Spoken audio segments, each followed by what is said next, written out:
Welcome to the Purple Party, known as Purple Nerd Channel, home for all those who geek out on all things Prince related. I recently covered both of the Madhouse albums on this channel, and I will have a link to both of those videos at the end of this video. As today I will be talking about the two Madhouse albums that are unreleased, both of which are titled 24. The first 24 was recorded in 1989 during breaks in Prince's Lovesexy tour.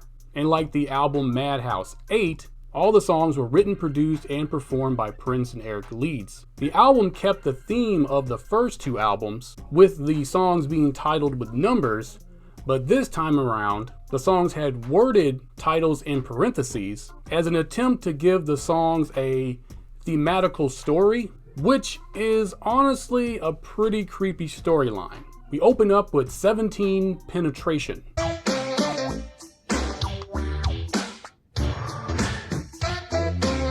The song has Eric Leeds holding down the melody, with a beat that is forecasting the new jack swing R&B sound that will be dominating the airwaves in just a few years. Next is 18 Are You Legal Yet?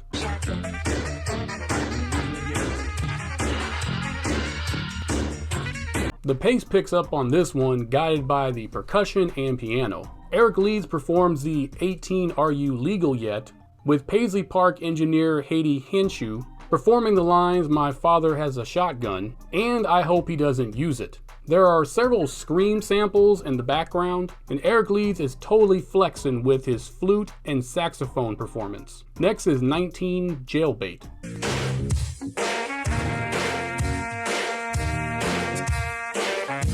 The song will be reworked into a song called the Batman theme, with dialogue from the film Batman being added into the mix, and meant for Prince's album Batman. But Prince would end up scrapping the entire song completely. And as far as this storyline, we have a man who's apparently had relations with a minor and is facing those consequences. Next is 20, A Girl and Her Puppy.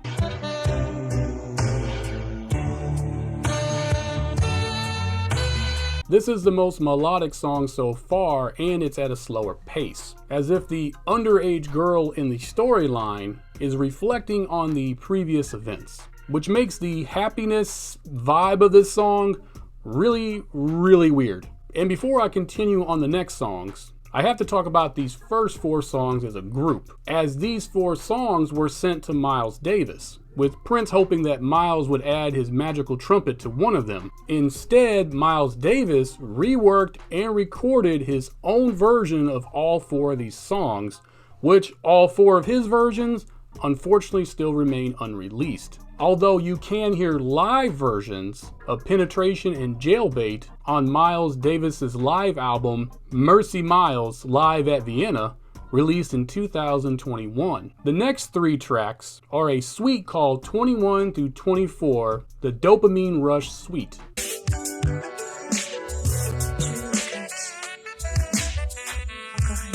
This 18-minute song is actually a combination of four songs, those being the Dopamine Rush, Amsterdam, Spanish Eros, and Orgasm. The songs are very similar to one another, with the main difference being the spoken female dialogue, which in parts includes samples from Apollonia 6's A Spanish Villa and the unreleased Vanity 6 song Vibrator. This suite would be reworked into a 7-minute long song and included on Eric Leeds' solo album Times Squared, released in 1991. Prince turned this album into Warner Brothers towards the end of 1989, in which they refused to release the album. So a few years later, in 1993, Prince attempted to resurrect the Madhouse experience once again, but this time around being a full band project instead of just him and Eric Leeds. The band consisted of Eric Leeds, Michael Bland, Sonny Thompson, Levi Caesar Jr., and Prince, with all the songs being written as a collaborative effort between all the band members, except two of them,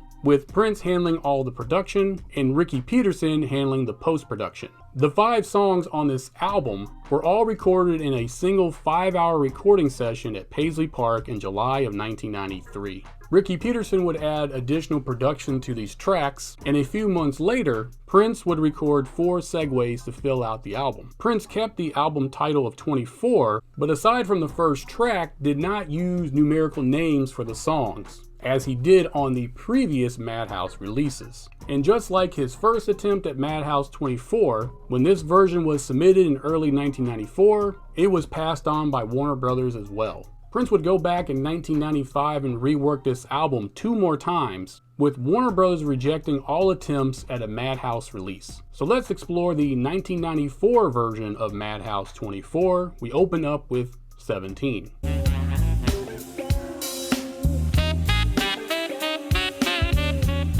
This song sounds like classic Madhouse here, as this song could have been released on one of the 1987 Madhouse albums. The song would be included on the 1994 compilation 1-800-New Funk and as a B-side to Margie Cox's single Standing at the Altar. Next is Rudy Kazootie.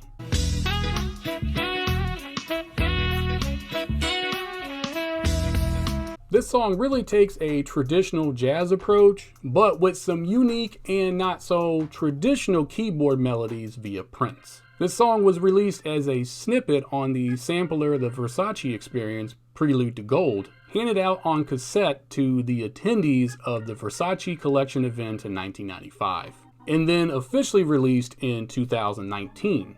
Next is Space.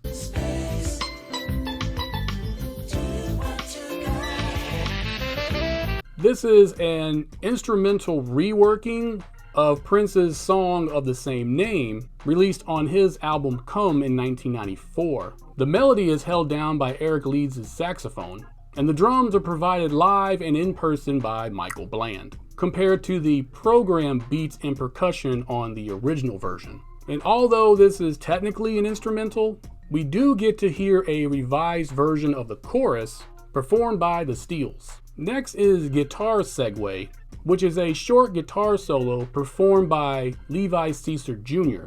This is then followed up by the song Ass Whoop.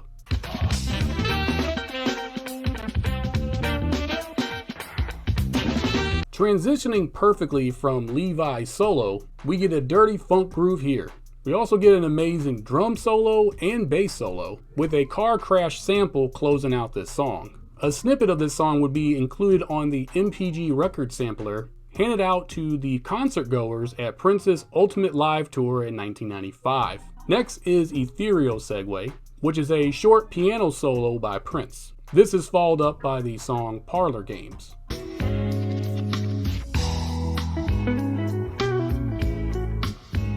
This song is so smooth and laid back that for whatever reason it gives me like that good weather summertime vibes, like where you're just cruising with the top down type of familiarity. A snippet of this song was included on the aforementioned MPG record sampler. Next is Michael Segue, which is a drum solo performed by Michael Bland. It is followed up with the song Got to Give It Up.